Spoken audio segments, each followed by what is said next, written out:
আমি গ্যারান্টি দিয়ে বলতে পারি গাইস, লাউ শাকের এই রেসিপিটা যদি তোমরা একবার হলেও ট্রাই করো, আজীবনের জন্য আমার কথা স্মরণ করবা।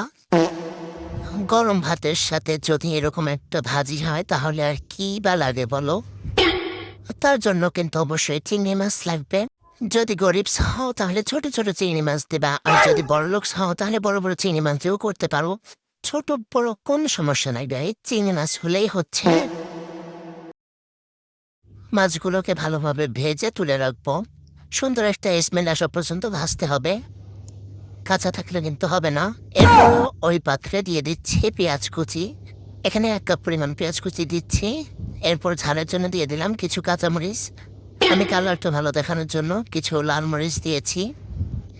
এটা হালকা বাদামি বর্ণ হয়ে আসলে দিয়ে দিলাম সামান্য আদা বাটা, রসুন বাটা আর একটা শুকনা মরিচ, এগুলো পেস্ট করে দিয়ে দিলাম। আসলে মশলার পরিমাণটা শাকের পরিমাণের উপর নির্ভর করে, শাকের পরিমাণ কম হলে মশলাটা কম হবে। এরপর মশলাটা ভালোভাবে ভেজে নিয়ে পানিটা দিয়ে দিলাম। পানি দিয়ে ভালোভাবে কষিয়ে নিতে হবে, তা না হলে কিন্তু মশলার যে কাঁচা গন্ধটা থাকে সেটা কিন্তু কখনোই যাবে না। এই কষানোর বিষয়টা মাথায় রাখতে হবে। ভালোভাবে কষিয়ে নিয়ে যখন তেলটা আলাদা হয়ে আসবে দিয়ে দিলাম কেটে ধুয়ে রাখা লাউ শাকগুলো। লাউ শাকগুলো খুব ভালোভাবে কুচি কুচি করে দিয়ে দিতে হবে। পারফেক্ট রেজাল্ট পেতে কিন্তু শাকগুলো অবশ্যই জালি হতে হবে আর একদম কুচি কুচি করে দিতে হবে, তাহলে খুব সুন্দর এটা ভাজা ভাজা হবে। এখন শাকগুলো ভালোভাবে মিশিয়ে নিচ্ছি।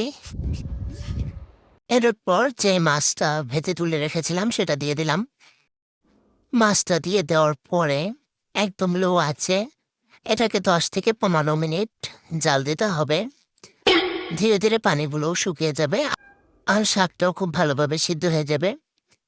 যারা এই ভিডিওটা দেখছো আমি অবশ্যই তাদেরকে অনুরোধ করব একদিনের জন্য হলেও এভাবে চিংড়ি মাছ দিয়ে লাউ শাকের রেসিপিটা করে দেখবা। আমি গ্যারান্টি দিয়ে বলতে পারি পরিবারের ছোট বড় সবাই অনেক পছন্দ করবে। আর অবশ্যই লবণের পরিমাণটা কিন্তু ঠিক রাখতে হবে। আমি কিন্তু ঢাকনা না দিয়ে রান্না করেছি যাতে শাকের কালারটা ঠিক থাকে। এখন কিন্তু শাকটা প্রায় পানিটা কমে এসেছে, আর কিছুক্ষণ হালকা ভেজে নিতে হবে। মশলাটা একদম মাখো মাখো হয়ে থাকবে। লাউ শাক বাছতে যে কষ্ট হয় গাইস, এইরকম একটা রেসিপি করে খেলে কিন্তু সেই কষ্ট আর থাকবে না। শুধু কষ্ট করে তোমাকে লাউ শাকগুলো বেছে দিতে হবে। লাউ শাকগুলো খুব ভালোভাবে বেছে তারপরে ভালোভাবে ধুয়ে নিতে হবে। ভালোভাবে না ধুলে কিন্তু আবার খাইতে পারবে না, কারণ বালি থেকে যাবে। ভিডিওটা ভালো লাগলে অবশ্যই সাবস্ক্রাইব করে দেবা। আর অবশ্যই ধৈর্য নিয়ে এতক্ষণ ভিডিওটা দেখার জন্য ধন্যবাদ।